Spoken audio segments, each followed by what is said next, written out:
Yan, magandang hapon po sa inyo mga ka-farmer. Let's go farming na po ulit.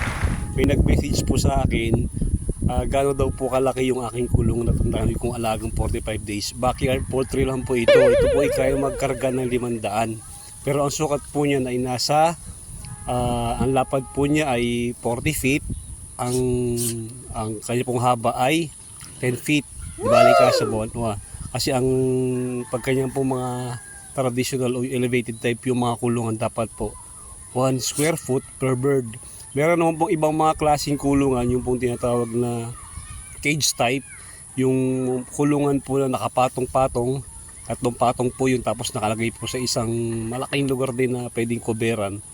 Yun po, ang ratio naman po ay 0.5 square foot per bird. Yun po. Yung isa naman pong klase ng kulungan na pwede nyo ring gayahin, yung karaniwan pong kulungan ng baboy, ginawa po nila, nilagyan lang po nila ng net yung paligid, tapos po nilagyan nila ng bualaw yung sahig, yun po yung ginawa nilang kulungan ng mga manok. Pagka dumumi po yung manok, ginagawa nila, nilalagyan na lang, pinapatungan po nila ng bualaw o yung ipa, yung pong sahig ng kulungan para hindi po maapakan ng mga manok yung kanilang mga dumi. Ayun po, yun po yung mga kulungan na pwede nyong gayahin pag balak nyo magsimula sa pag-aalaga ng mga 45 days. Ito pong kulungan ko dito, ang halos nagastos ko po rito nasa 80,000 plus. Wow. Yan pong, una po kasi isa pa lang po yan, yung pong kawayan na yun, yung po yung una kong kulungan, tapos nagdagdag po ko ng isa pa, ito pong steel matting na. Yung isa po yung kabila po, yun po ay kawayan ng pinakasahig.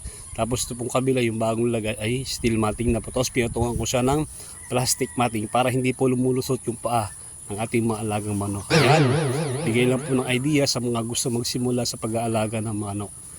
Ang ginagawa ko po, dito na rin po ako nagbo-brooding. Kinukulong ko po yung isang part niyan, yung 1/4 po niyan. Tapos doon po ako naglalagay ng trapal. Tapos nire-ready ko po para sa brooding area ng aking mga sisyo. Para pagka lumalaki na po sila, nag-expand na lang po ako nag-expand. Hindi ko na sila itinatransfer from one place to another. Bawas stress din po. Ayan, maraming salamat po mga ka-farmer. Paki-like and share po. Maraming salamat po. Mabuhay po kayong lahat. Happy farming po!